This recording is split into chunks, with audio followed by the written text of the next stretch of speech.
Hey there, cats and kitties. I am the Blues Man, Johnny Blues, and this is going to be a brief little review for the Joe Johnston-directed Captain America: The First Avenger.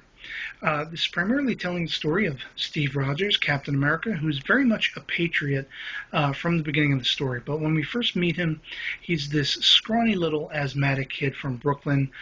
He never backs down from a fight with a bully, but he's constantly getting his ass beat by said bullies.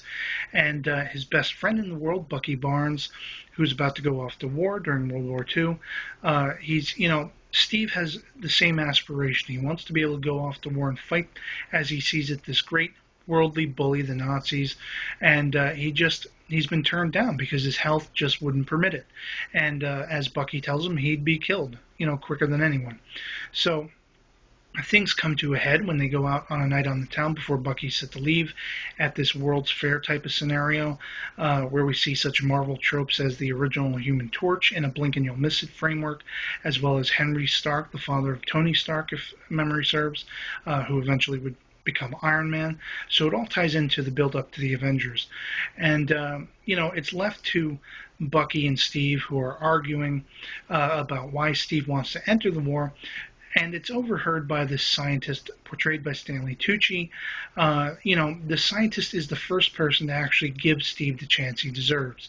He enters him in a training program overseen by Tommy Lee Jones's Army General character in a very entertaining portrayal, as well as his right-hand woman, if you will, Peggy, I think is her name, and she becomes the love interest, and we find out, through the course of the film that the Nazis are not the biggest threat in the world. It's actually this group called Hydra, led by the Red Skull. Hugo Weaving portrays, very effectively and very cool. And, the story takes an interesting beeline once, Steve has become this sort of souped-up cat because of the scientist, where one of the Hydra operatives kills the scientist, and then Tommy Lee Jones's general kind of sends him on a beeline where he gets into sort of showbiz. He goes around the country selling war bonds and punching out Hitler on stage, and it isn't until his friend Bucky gets kidnapped that he sort of finagles his way back